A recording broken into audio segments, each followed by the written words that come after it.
Je suis tellement content de tout ce que Dieu est en train de faire pendant cette conférence d'Abidjan. Et moi, ma seule joie, c'est vous. Parce que comme je l'ai dit hier, bâtir ou les plus grandes réalisations qu'un homme peut faire, ce n'est pas bâtir des bâtiments. C'est bon, un tel bâtiment, c'est bon. Mais au-delà de ça, c'est bâtir des hommes. Parce que les bâtiments, ils passeront. Jésus a dit, il ne restera pas pierre sur pierre.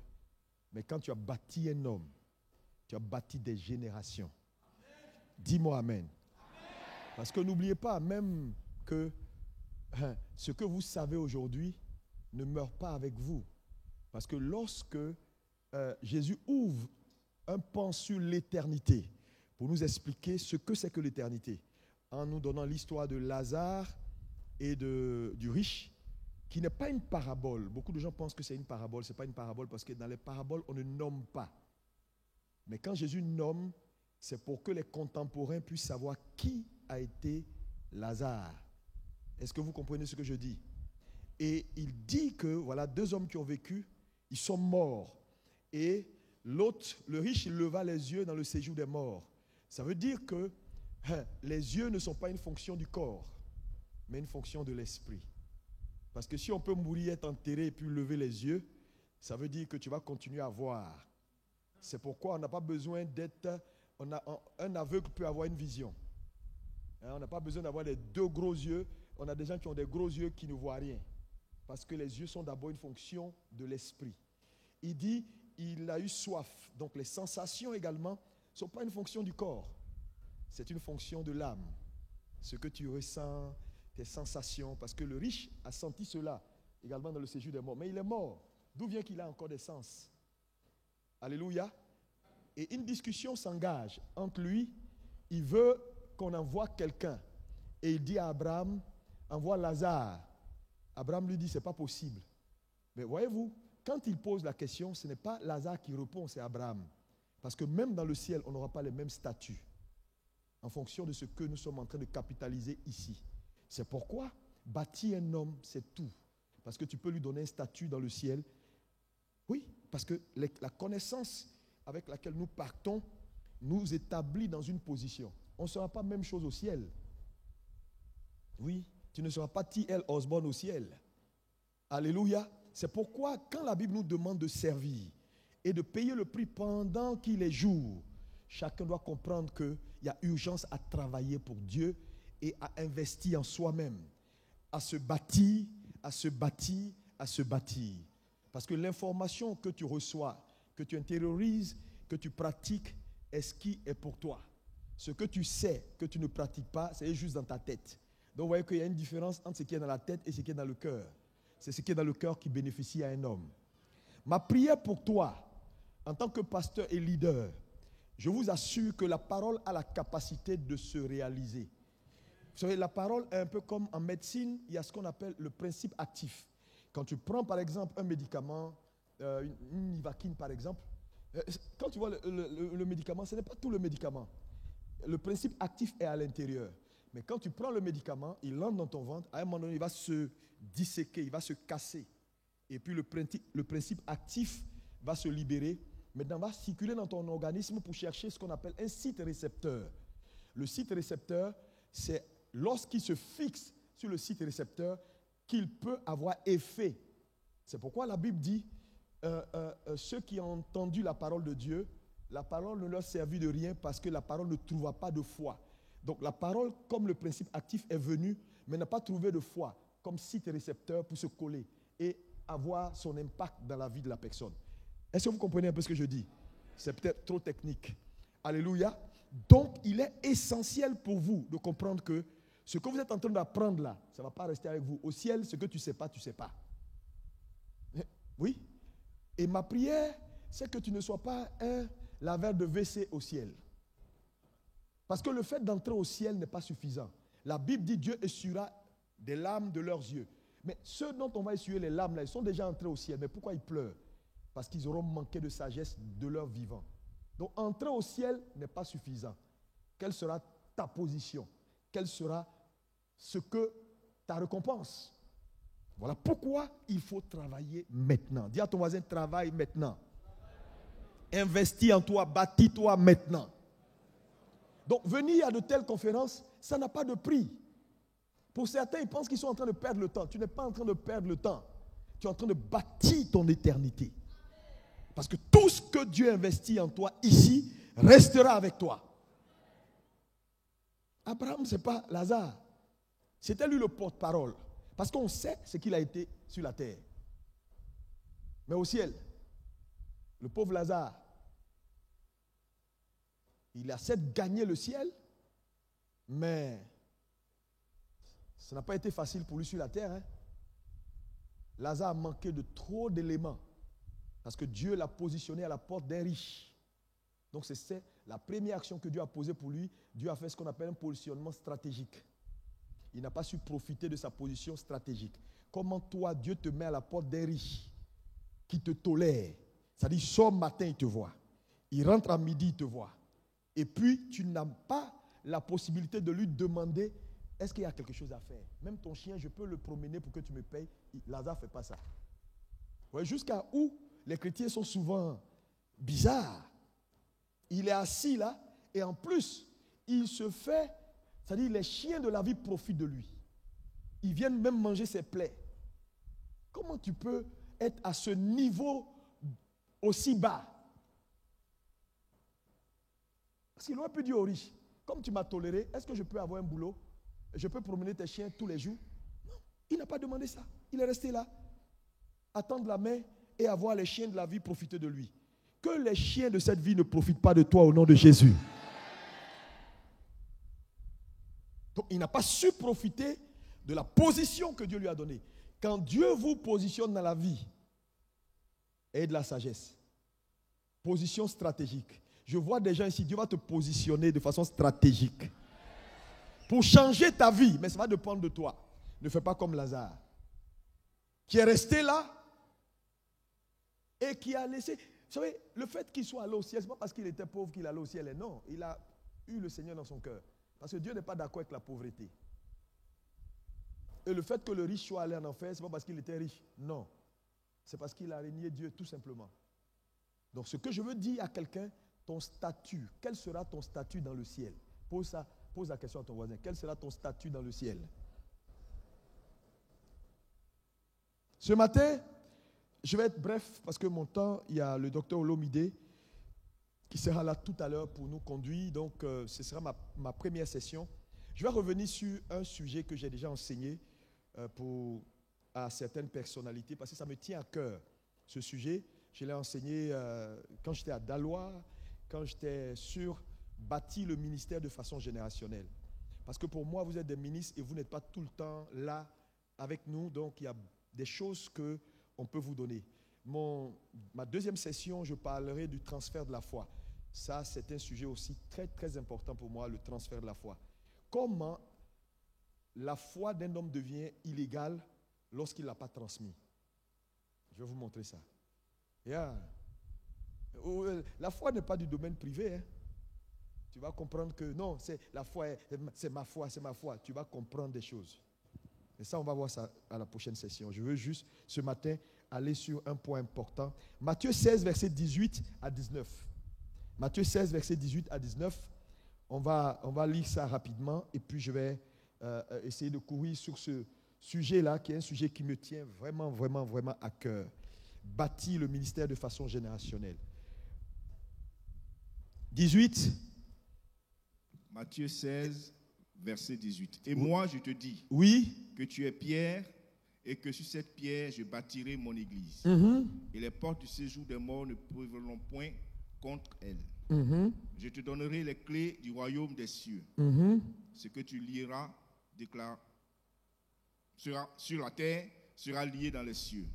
Et ce que tu délieras sur la terre sera délié dans les cieux. Vous voyez, cette traduction-là, c'est une traduction, elle n'est pas mauvaise. Mais littéralement, ce qui est écrit, c'est ce que tu liras sur la terre et ce qui est lié dans le ciel.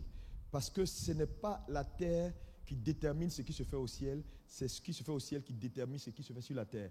Ce que tu lis sur la terre est ce qui est lié. Tu ne peux pas lier ce que Dieu n'a pas lié. Ce n'est pas possible. Ce n'est pas toi. Non, si Dieu n'a pas lié quelque chose, toi tu peux lier, toi. Tu ne peux pas. On fait tout ce qu'on fait là parce que Jésus a eu la victoire. Donc ce qui est lié sur la terre ou ce qui sera lié sur la terre est ce qui est lié. Et ce qui sera délié sur la terre est ce qui est déjà délié. C'est pourquoi la foi ne crée rien, mais elle voit ce qui est fait et elle applique. La foi ne crée rien de nouveau. Si quelqu'un te dit sa foi a créé quelque chose qui n'a jamais été, il faut commencer à prendre la fuite. Alléluia. Ici donc, je parlerai de l'Église. Comment bâtir de façon générationnelle?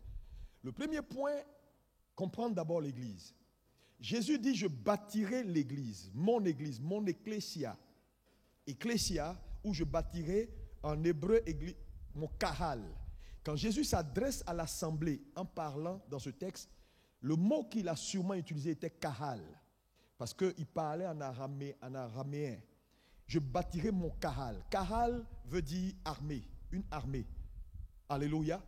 Et ecclésia, parlement, parce que ce mot-là était un mot qui existait même avant que Jésus ne soit.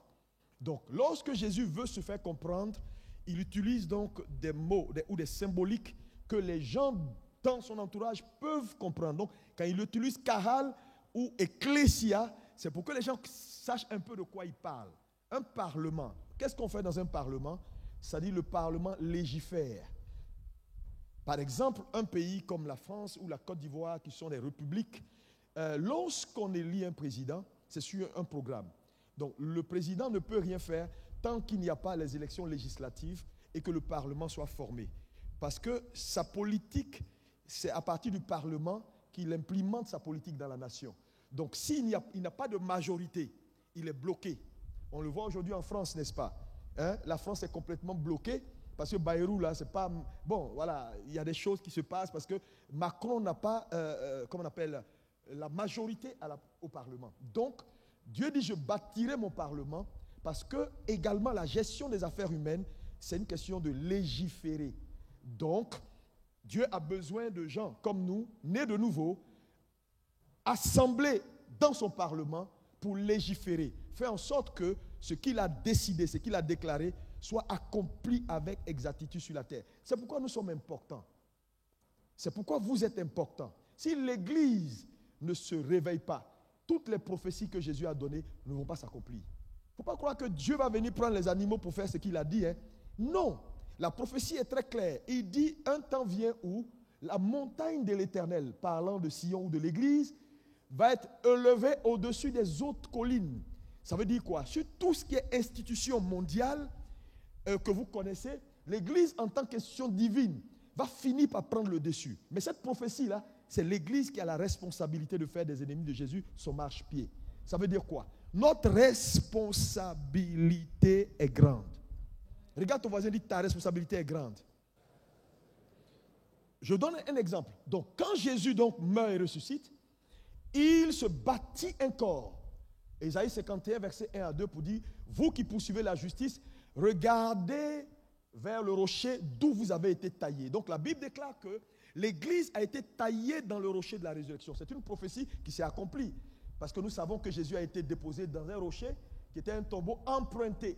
Et c'est là-bas que son corps a été formé. On me dit amen?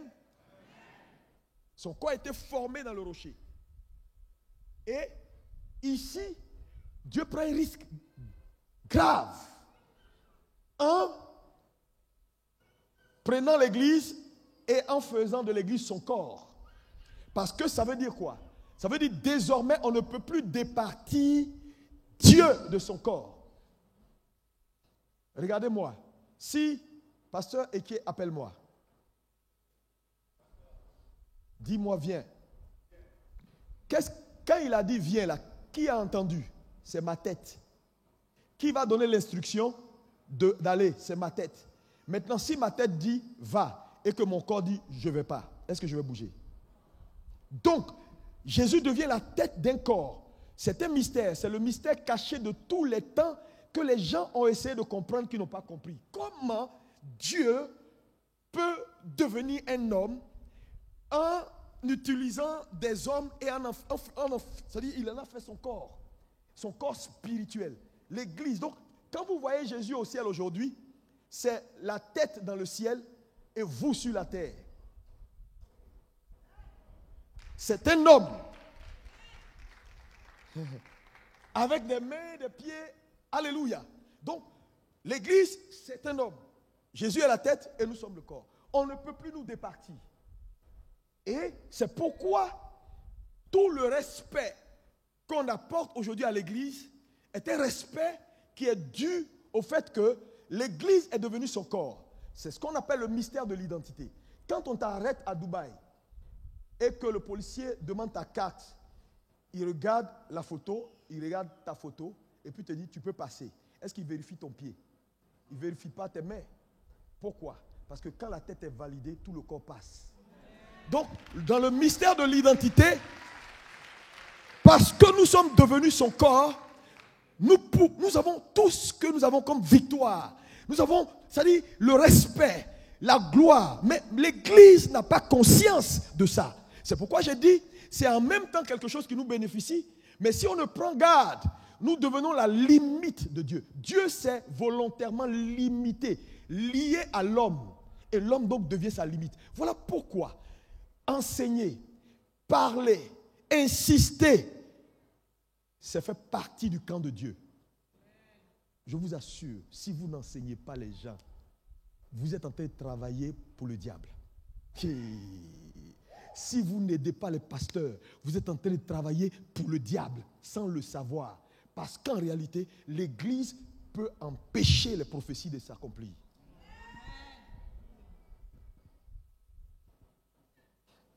Attends, mon corps qui est là, s'il ne bouge pas, je ne bouge pas. Même si ma tête est en bonne santé et que mes pieds sont malades, est-ce que je peux bouger? Quelqu'un qui a AVC et puis il est comme ça, il ne peut plus bouger. Il réfléchit, il pense, tout est bon, il veut le truc là, mais son corps ne bouge plus. Donc le corps n'a pas le droit d'être malade. C'est pourquoi le monde aujourd'hui est comme ça. Ce n'est pas l'affaire du Seigneur. Jésus a déjà obtenu la victoire. C'est pourquoi la Bible dit, vous le verrez tel qu'il est, avec les mains percées. Il a accepté de prendre une forme éternelle. Est-ce que vous savez que Jésus aujourd'hui, au ciel, quand tu vas aller, c'est un homme arrêté, avec des trous dans les mains, dans les pieds. C'est fini. C'est pourquoi lorsque l'ange a posé la question, qui est digne d'aller, d'ouvrir le livre et d'en rompre les sceaux, la Bible dit, il eut silence dans le ciel, tout le monde a pris la fuite. Les anges, les archanges, tout le monde a pris la fuite parce que ça là, c'est pas petite affaire. Et Jean a commencé à pleurer, il dit, je pleurais de ce que personne ne fut trouvé digne. Mais à un moment donné, l'ange l'a tapé pour lui dire, calme-toi, le lion de la tribu de Juda, le rejeton de David, frère, a été trouvé digne, a vaincu pour ouvrir le livre et en rompre ses sceaux. Donc le choix que Jésus fait de venir est un choix d'amour. Prendre une forme humaine de façon éternelle, il n'y a pas quelqu'un qui peut accepter ça. C'est pourquoi la façon dont vous faites l'église, réfléchissez. Réfléchissez. Quand je dis ça me tient à cœur parce que c'est tellement important.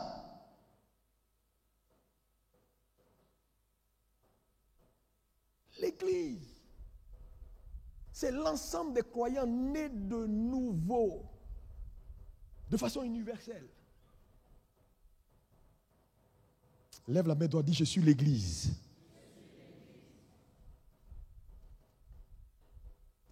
L'église locale, et ça c'est très important que je veux que tu retiennes, c'est qu'on peut faire partie de l'église locale sans faire partie de l'église universelle.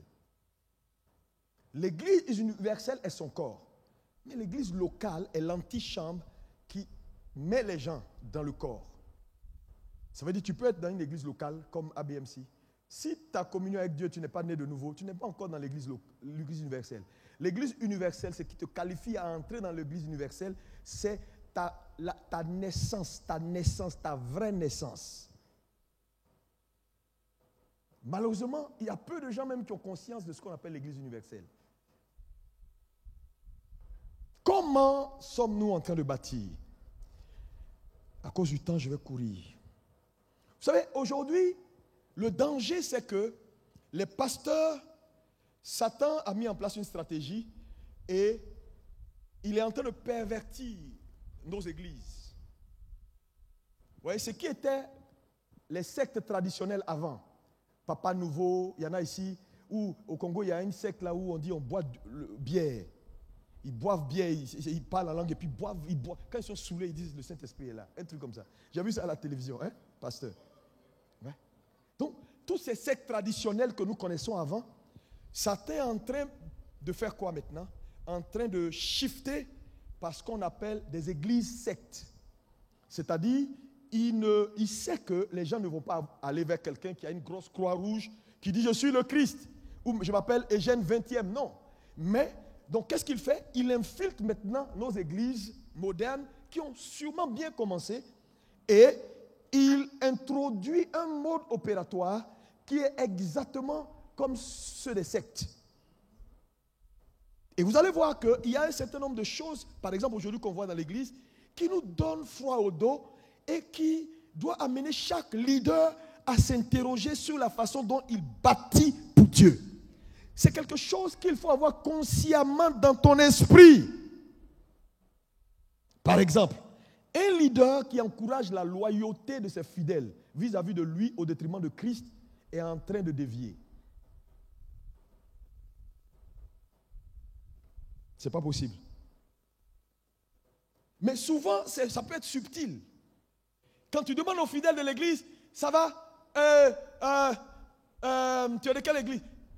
Tu es chrétien? Je suis de telle église. Les chrétiens sont plus conscients de leur communauté que de l'église universelle ou de Christ. Tout, c'est mon papa. Mon papa a dit. Mon papa n'a pas dit. Pas la Bible a dit ou Christ a dit. Il y a problème. Mais ces choses-là aujourd'hui, ça se voit. Je ne dis pas que ce n'est pas une bonne chose de croire en son leader et de le respecter. Mais il y a une limite qu'on ne peut pas dépasser. Christ est la tête de l'église. Est-ce qu'on peut me dire amen? Et la loyauté des fidèles doit aller d'abord à Christ et après à toi. Mais pas à toi d'abord. Parce que tu n'es que mortel. Aujourd'hui, on a des églises, par exemple, où quand le pasteur a prophétisé, c'est avec ça les gens courent. Il dit, ah, papa avait dit ça. Donc toute leur vie, c'est sur ça que ça marche, sur les prophéties. Quand quelque chose arrive, on sort la prophétie du monsieur, on dit, ah, tu as vu, non, il avait dit ça. C'est-à-dire, les gens sont encouragés à scruter les paroles de leur pasteur que de revenir à la parole de Dieu. C'est dangereux. C'est un danger. On a même des églises où les fidèles ne connaissent aucun pasteur dans la ville, ainsi c'est pas les papas. C'est la seule église qui est bonne. C'est eux. Ils mangent que la nourriture de leur papa et puis des quelques oncles qui entrent. Ça a quel sens? Allez, on va acclamer le Seigneur. Alléluia. Gloire à Dieu. Asseyez-vous, je vais continuer un tout petit peu, puis je vais pas pouvoir terminer comme il est là. Moi, j'ai le temps, je vais revenir vers vous. Alléluia. Et donc, vous voyez que, par exemple, on va voir des églises où il faut lui donner un casque. Son casque arrive, ok. On va voir des églises où, par exemple, aujourd'hui, c'est à la mode. Le pasteur ne prêche qu'avec ses livres. Bon, est-ce que c'est mauvais? Je ne dis pas que c'est mauvais. Mais c'est une façon d'encourager les gens à ne plus vraiment lire la Bible. Parce que si tes livres, tu fais des livres que les gens lisent lundi, mardi, mercredi, jeudi, vendredi, alors que la plupart de nos livres sont remplis d'hérésie. Il n'y a que la parole de Dieu qui est vraie. Donc tu ne peux pas venir. Non, je n'ai rien contre, mais je vous donne ces éléments-là pour vous dire, la limite, c'est difficile. Il faut faire très attention. Parce que le peuple que Dieu vous a donné, vous avez la responsabilité de les ramener vers Dieu.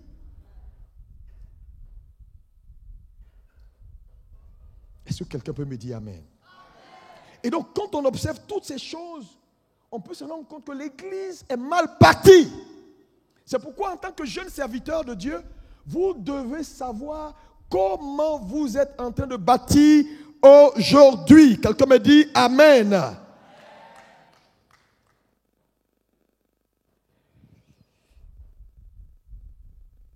Pour des raisons de popularité et de renommée, on a vu des pasteurs qui sont prêts à détruire le ministère de quelqu'un d'autre au détriment de leur ministère.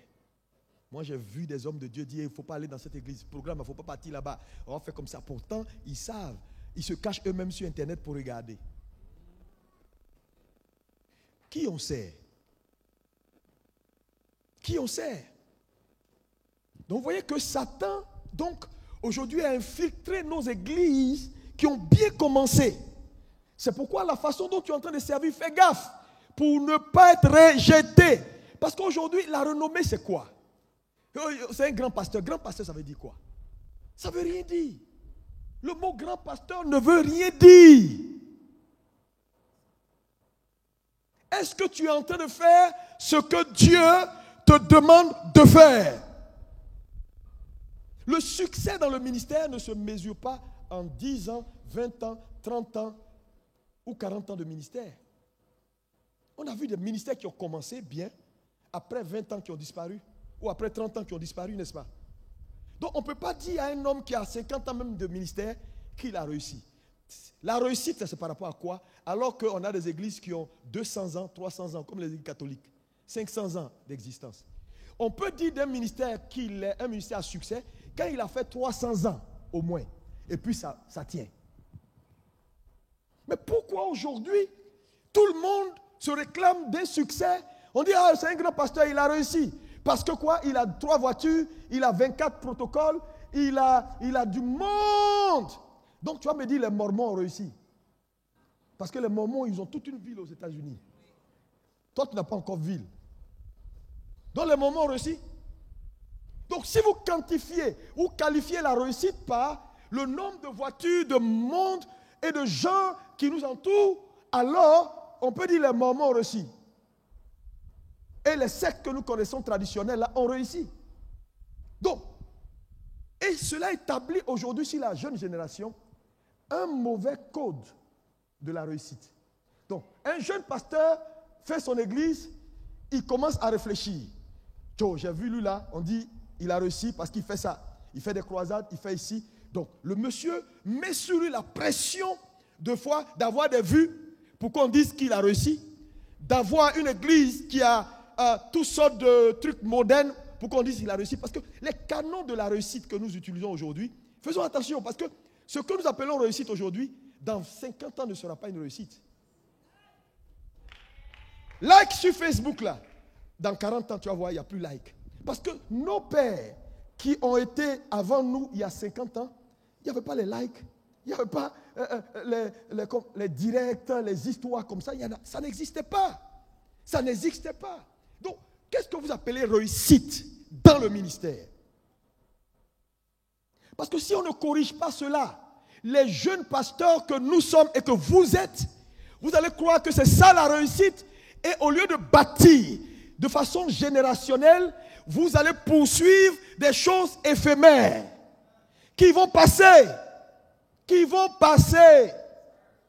Jésus a dit, je bâtirai mon église, mon kahal, et les portes du séjour des morts ne prendront point contre elle. Cette phrase veut dire 2 choses. Numéro 1, il dit, l'enfer n'aura pas le dessus sur cette église, mais la deuxième implication de sa phrase, c'est que l'église va transcender même le fondateur. Donc une église qui ne peut pas aller au-delà de son fondateur ou de son pasteur n'est pas une église de Jésus-Christ. Parce que Jésus dit, je bâtirai mon église et les portes du séjour des morts ne prendront point contre elle. Les portes du séjour des morts ici comprend Satan qui ne pourra pas vaincre cette église, mais même toi, ton absence ne pourra pas arrêter cette église. Donc, lorsque nous bâtissons pour Dieu, bâtissons dans un esprit générationnel, ne bâtissons pas pour des raisons alimentaires et pour des raisons circonstancielles.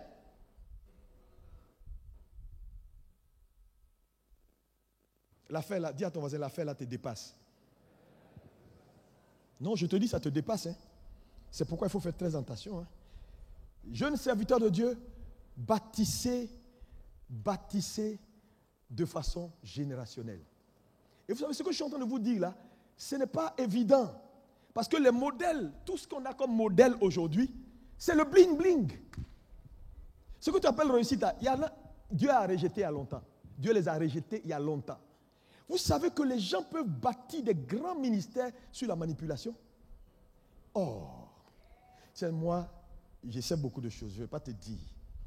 Mais qui peuvent bâtir des grands ministères sur de la manipulation. Tout est faux en bas. Tout est faux. Même les principes élémentaires ne sont pas respectés. Donc, je veux que ta notion de grand ministère, quelqu'un, il a réussi là, il faut que tu changes ça. Jésus dit, il va bâtir une vraie église qui va durer dans le temps. Je ne serai pas l'obstacle à ce que Jésus veut faire.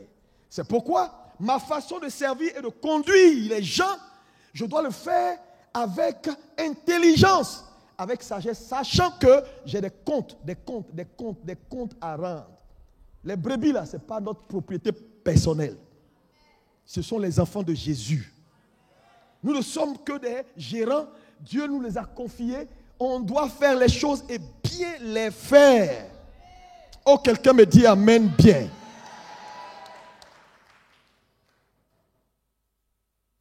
Donc le succès ne peut pas être mesuré dans le temps. Pour 2 ans, 3 ans, 4 ans de ministère. Alléluia. L'Église a plus de 4000 ans, ou 5000 ans, ou 6000 ans. Quand on considère la foi judéo-chrétienne jusqu'à nos jours, l'Église, donc l'Église est une entité qui vient de loin. Toi, tu n'as même pas 40 ans, tu dis, oui, j'ai de nouvelles révélations, Dieu m'a parlé. Frère, il y a longtemps cette affaire-là est là, avant toi. Dis amen. Alléluia. Oh, que ton amen soit fort. Lis-moi maintenant Ephésiens 2, verset 19. Je vais courir à cause du papa Olomide qui est là pour finir vite. Oui. Ephésiens 2, 19. Ainsi donc, vous n'êtes plus des étrangers, ni des gens du dehors. Oui. Mais vous êtes concitoyens des saints, gens de la maison de Dieu. Vous avez été édifiés, verset 20, sur le fondement des apôtres et des prophètes. Jésus-Christ lui-même étant la pierre angulaire. Fondement des apôtres et des prophètes, Jésus-Christ lui-même étant la pierre angulaire. 1 Corinthiens 3, verset 11, oui. Rapidement. Je vais te montrer quelque chose et puis on va chercher à atterrir. Oui. 1 Corinthiens 3, verset 11. Oui. Car personne ne peut poser un autre fondement que celui qui a été posé, savoir Jésus-Christ. Or, verset 12, si quelqu'un bâtit sur ce fondement avec de l'or, de l'argent, des pierres précieuses, du bois, du foin, du chaume, l'œuvre de chacun sera manifestée. L'œuvre de chacun sera manifestée. Écoutez-moi, pasteur. Donc, bâti de façon générationnelle, la première chose que vous devez comprendre, la Bible nous donne les éléments clairs. Toute œuvre qui va durer dans le temps doit avoir pour fondement 2 choses. Numéro 1, Jésus-Christ, pierre angulaire. Est-ce qu'on peut me dire Jésus-Christ, pierre angulaire? Le truc là n'écrit pas bien. Jésus-Christ, pierre angulaire, enseignement des apôtres, alléluia, et des prophètes. Enseignement des apôtres et des prophètes, n'est-ce pas? Donc, enseignement des apôtres et des prophètes, Jésus-Christ, pierre angulaire. Et plus tard, le Seigneur ajoute Paul, alléluia, lorsqu'il est sauvé. Alléluia. Merci. Il ajoute Paul lorsqu'il est sauvé. Donc ici, lorsqu'on parle de la fondation là, cette fondation là, il faut bien m'écouter, il n'y a pas quelqu'un qui peut ajouter quoi que ce soit ou retrancher quoi que ce soit. Maintenant, c'est quoi les apôtres et les prophètes? Ici, quand on parle des apôtres et des prophètes, on ne parle pas des apôtres et prophètes contemporains. C'est-à-dire, toi, tu n'es pas dedans. Toi, le prophète qui est assis là, tu n'es pas dedans. Toi, apôtre d'aujourd'hui, tu n'es pas dedans. On parle des apôtres qui ont été avec Jésus, plus Paul que Jésus a racheté et il a mis dedans. Donc, on a Jésus-Christ, pierre angulaire, on a l'enseignement des apôtres et des prophètes, et on a Paul qui est venu se greffer plus tard que Jésus a greffé. Et ce groupe-là, cette fondation-là, c'est ce qu'on appelle les canons de l'Église ou le canon de l'Église. Est-ce qu'on peut dire comment le canon de l'Église? Plus fort. C'est-à-dire, ici, là, c'est scellé. On ne peut plus rien ajouter, on ne peut plus rien retrancher. C'est la base sur laquelle tout bâtisseur doit faire. Maintenant, nous, c'est sur quoi on doit bâtir? On doit bâtir à partir d'ici. À partir d'ici, tu peux bâtir ton ministère. Tu peux bâtir des gratte-ciel. Tu peux bâtir tout ce que tu veux. Tant que ça est sur le fondement scellé, ici, c'est le canon. Le canon ici, là, on ne peut plus le toucher. C'est ça qu'on appelle la révélation. Tout le monde dit comment la révélation? Plus fort. Donc, dans l'église, il n'y a pas deux révélations. Il y a une seule révélation. C'est important. Est-ce qu'on peut me dire amen? Donc, Jésus-Christ a établi la fondation. Il est la pierre angulaire et par sa mort et sa résurrection, il a validé, il a scellé l'enseignement des apôtres et des prophètes et celui de Paul, et il en a fait le canon de l'Église. Et tout bâtisseur doit bâtir sur ça. Ça, c'est ça la révélation. Maintenant, vous qui êtes les apôtres contemporains, vous ne faites pas partie. Parce que je vois des apôtres qui viennent dire, Dieu m'a donné une nouvelle révélation. En fait, ce n'est pas extrapolation que les gens disent cela. Parce qu'il n'y a qu'une révélation. Jésus a dit, tout est accompli. Il n'y a plus de nouvelles révélations. En réalité, quand tu dis, j'ai eu une nouvelle révélation, en fait, ce que tu es en train de dire, j'ai été illuminé sur la révélation que je lisais, que je ne voyais pas. Donc, en réalité, ici, c'est la seule révélation qui est là. Il n'y a plus de révélation. Est-ce qu'on peut me dire qu'il n'y a plus de révélation? Oui, Jésus-Christ est la révélation. C'est fini.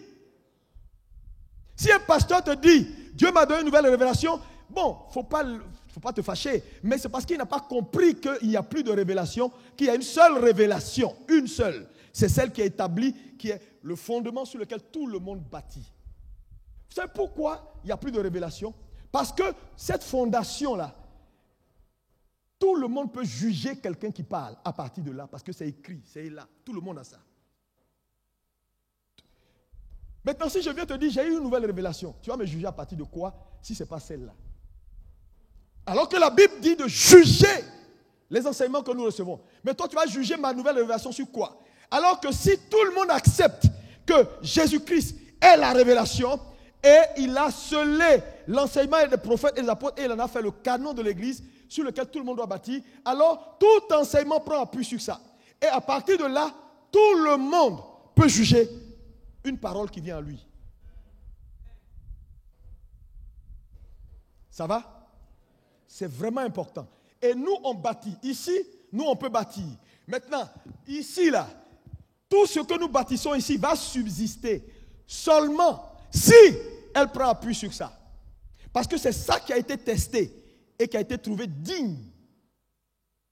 C'est pourquoi je veux dire à un homme de Dieu qui est là, vos révélations que vous recevez là, quand Dieu, d'après toi, Dieu t'a parlé, repars voir si ce que Dieu t'a dit là a une base scriptuelle solide. C'est pourquoi il est important d'être auprès de certains pères pour comprendre que les pères que Dieu nous a donnés là, les papas qui arrivent là, frère, ils ont fait du chemin avec Dieu et donc ils peuvent nous corriger pour dire là où tu es en train d'aller là, fais attention. Mais aujourd'hui dans l'église, personne, tout le monde est son Dieu. Il dit, le Saint-Esprit m'a dit. Oh, le Saint-Esprit m'a appelé. Donc sur ce que Dieu m'a dit, il n'y a personne qui peut parler. Allez. Donc, il est essentiel. Regardez, quand Jésus est venu, il n'y a pas quelque chose qui t'a étonné. Est-ce que c'est que quand Jésus est venu sur la terre, il n'a envoyé aucune nouvelle révélation? Il a prêché à partir de ce qui était. Non, il n'a rien dit de nouveau. Il est allé sur ce qui était déjà établi. Pourquoi toi, tu veux créer quelque chose de nouveau?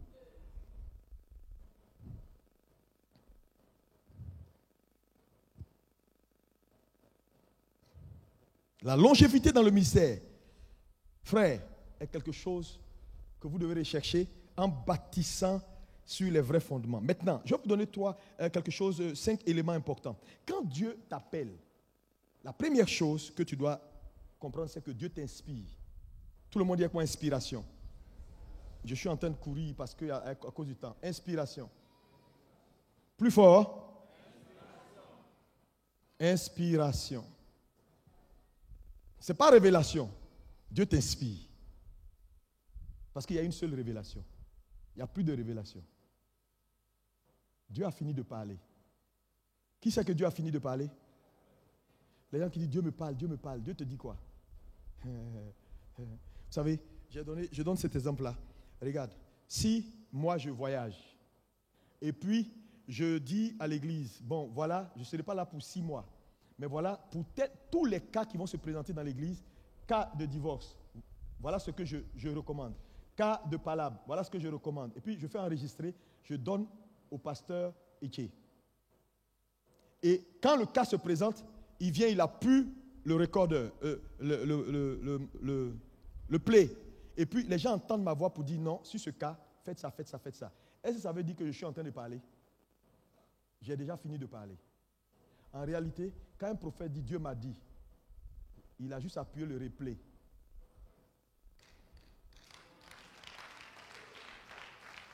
Dieu a fini de parler. C'est pourquoi la Bible dit que Christ est le message de la Bible. Et il a dit dans Luc 24, il a expliqué aux gens sur la route de Emmaüs de quoi toute la Bible parle de lui. Si tu lis l'Ancien Testament, tu ne vois pas, tu n'as pas le message de Christ, tu n'as pas lu. Est-ce que vous comprenez? Donc c'est important que l'Église comprenne que quand Dieu vous appelle, il vous inspire. 2, alléluia, dis avec moi inspiration. Au plus fort. Deuxièmement, alléluia, l'inspiration qui te donne te ramène vers la révélation, le canon. Donc l'inspiration va t'envoyer vers la révélation. Donc il t'inspire pour te conduire à la révélation de base. Et toi, ta responsabilité maintenant en tant que pasteur, c'est de faire de l'interprétation. Interprétation. Tout le monde dit interprétation. Donc, ce que je veux dire ici, que tout pasteur qui prêche interprète la Bible. Tout pasteur qui prêche interprète. Le problème avec l'interprétation, si tu n'as pas bien assimilé la révélation ou le canon, tu vas entrer dans l'hérésie. C'est pourquoi on ne peut pas substituer un livre à la Bible. Parce que ce que je vais expliquer, pour dire la tsunamite, voilà ce qu'elle a fait là. Quelqu'un va dire, bon, moi je pense qu'elle a fait ça. Bon, si tu ne vas pas dans la Bible, tu n'auras pas la vérité. Parce qu'on fait de l'interprétation. Nous tous, on fait de l'interprétation. Tout le monde dit quoi interprétation? C'est pourquoi venir à de tels séminaires, comprendre l'équilibre des Écritures va t'aider. Alléluia. À bien interpréter, à bien rendre la parole à tes fidèles. Mais à ne pas tordre le cou à la parole pour des intérêts égoïstes. Est-ce qu'on peut dire avec moi interprétation? Après, quatrièmement, on a l'illumination. L'illumination ici, c'est quoi? C'est que quand vous interprétez les Écritures, vous éclairez. Dieu vous donne de l'illumination. C'est ce que les gens appellent souvent, oh, j'ai eu une nouvelle révélation. Ce n'est pas une nouvelle révélation. Dieu t'a illuminé sur quelque chose qui a toujours été.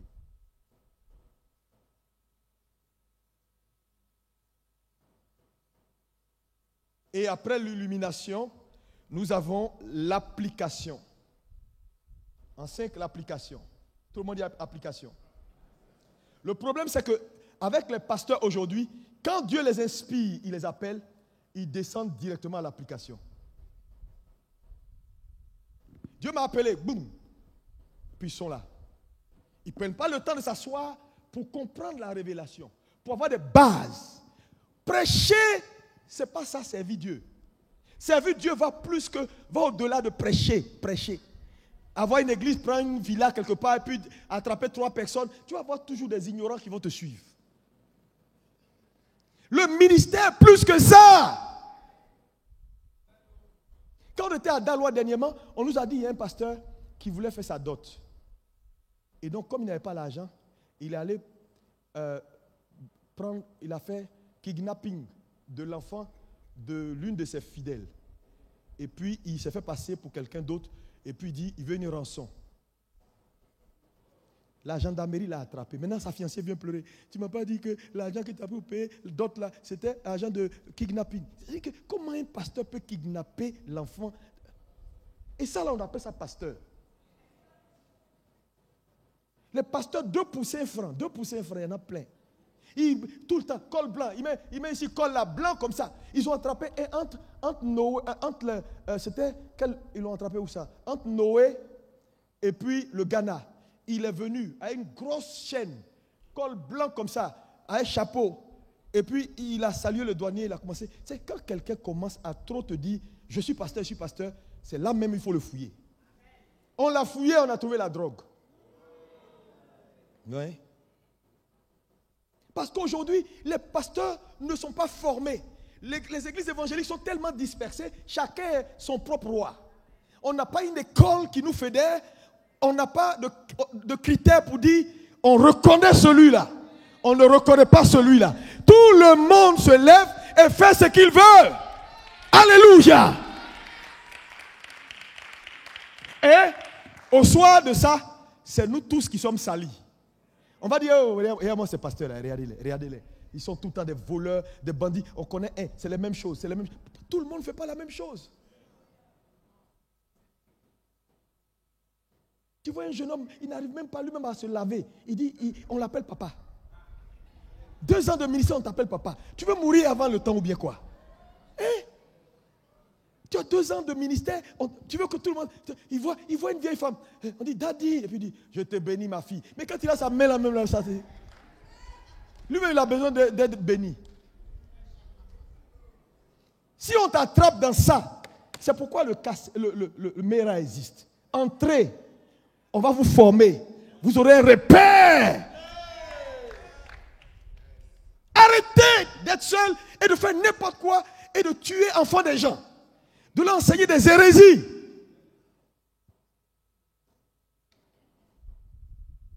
L'église a un challenge, la formation de son clergé. Tout le monde dit comment la formation de son clergé. L'église a un gros challenge. Il faut former le clergé. C'est un challenge. Si on ne forme pas nos ministres, l'église n'aura pas d'avenir. Non, pas d'avenir. Vous savez, très jeune, on s'est mis sous autorité. Parce que, écoutez, il n'y a personne qui tire autorité de lui-même. Qui peut te dire non, ne bouge pas, et puis tu vas rester là, et puis tu es assis? S'il n'y a personne comme ça dans ta vie, tu as dit que tu as fait ton programme, toute la ville est au courant, et puis il apparaît, il dit, allume-moi ça. Et puis tu n'es pas fâché. Tu as commencé le ministère. Mais aujourd'hui, tout le monde croit qu'il a le Saint-Esprit, il faut qu'il fasse ce qu'il veut. Je dis non. Est-ce qu'on peut dire moi non? Si tu es là, tu n'es pas sous autorité, mets-toi sous autorité. C'est vous les fidèles même qui faites ça. N'allez pas dans une église où le monsieur là n'a aucune référence. Il n'y a personne sur lui et puis vous êtes plein là-bas. Il parle seul. Il dit pour lui. Si demain il a enceinté 10 femmes, il n'y a personne, on ne peut pas rencontrer quelqu'un pour lui dire, mais regardez, le gars là m'a enceinté, il a pris mon argent. On ne peut pas savoir.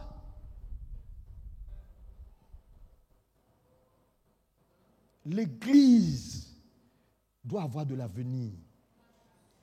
C'est pourquoi il faut former le clergé. Le ministère, ce n'est pas avoir une voiture, avoir une grosse Bible. Le ministère va au-delà de ça. Dieu a ses façons de faire ces choses. Un jour, j'allais quelque part et puis je vois un mariage. J'ai dit, ah, qui fait? Et puis je vois, on dit, c'est ce pasteur-là qui va officier le mariage. Il vient de divorcer il y a 3 jours. J'ai dit, les mariés, là, ils sont foutus. Mais attends, comment?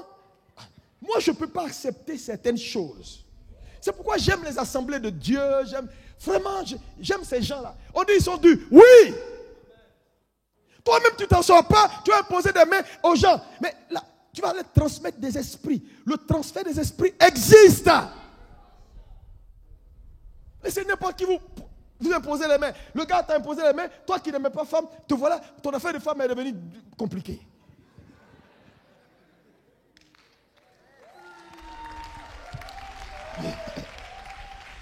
Alléluia! Aujourd'hui, même le prophétique, ils ont besoin d'être... Il faut qu'on les enseigne. Un prophète qui n'est pas assis dans la parole. Parce que tu dis à quelqu'un, ton nom, je connais ton nom, ta grand-mère a mangé. Et puis après, ça là on sait. La véracité d'une prophétie ne veut pas dire qu'elle est vraie. La prophétie, c'est la source. Quelle source? Ce n'est pas sa véracité. Parce qu'on a vu des gens, Paul, une jeune fille dit derrière Paul, ça c'est un homme de Dieu. Tout ce qu'elle disait était vrai. Mais Paul n'était pas à l'aise avec ça. Si toi on te dit aujourd'hui, dans les rues, quelqu'un te suit, te dit, c'est un homme de Dieu, écoutez-le. Tu vas dire, parle plus fort, parle plus fort. Mais Paul dit non. Je suis gêné parce que la source n'est pas bonne. Il y a un esprit de python. Un esprit de python. Aujourd'hui, tellement de gens font des choses. Il y en a qui vendent de l'eau, qui vendent bougies, qui vendent huile. On dit ça vient d'arriver de Jérusalem. Si ça t'a touché là, aïe, aïe, aïe, aïe, aïe, aïe.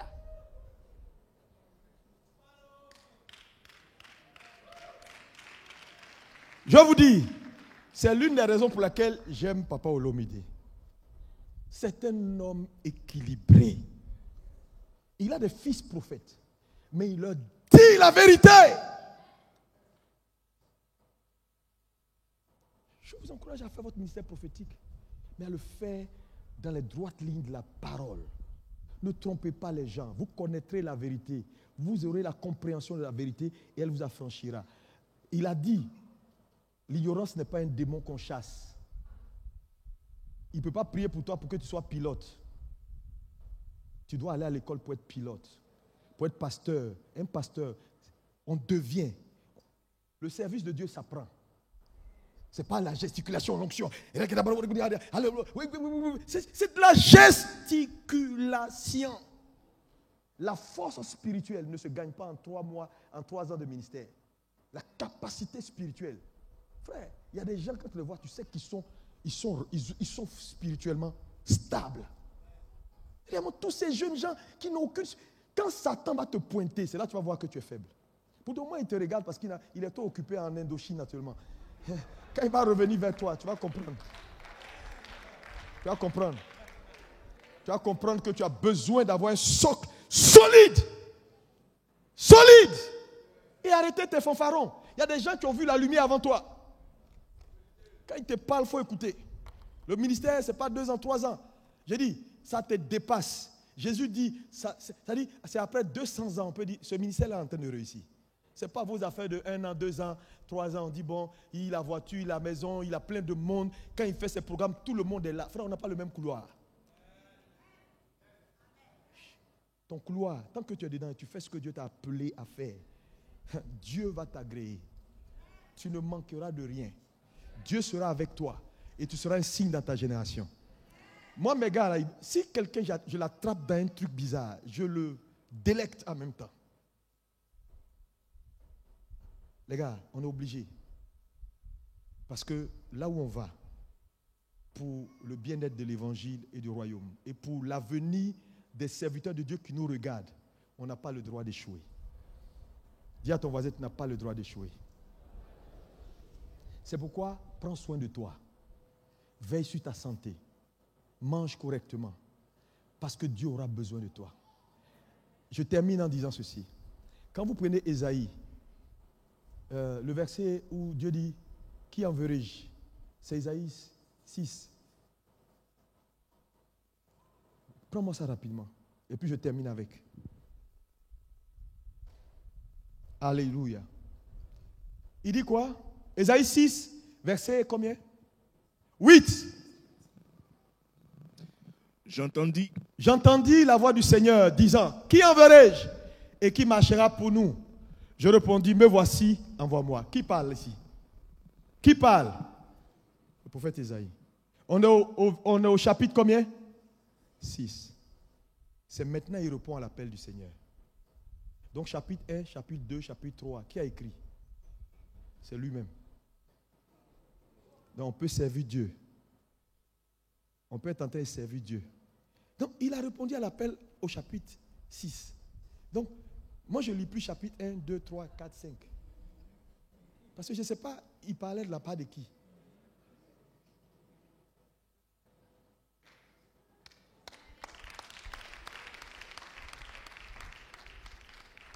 Tu sais, si Dieu ne t'a pas appelé que c'est quelqu'un qui t'a bipé, il faut laisser le ministère là, viens t'asseoir. Il y a un père qui a dit ceci. Il dit, mieux vaut être la queue d'un lion que la tête d'un rat. Mieux vaut être la queue d'un lion que la tête d'un rat. Ça veut dire quoi? Si tu es assistant pasteur, je donne un exemple, chez Bishop Oyedepo, et puis tu es choisi entre assistant pasteur chez Oyedepo, ou être directeur fondateur, président intercontinental du ministère tueur de géants. Moi, je préfère assistant. Là. Parce que de lion, c'est lion. Mais tête de rat, ça restera.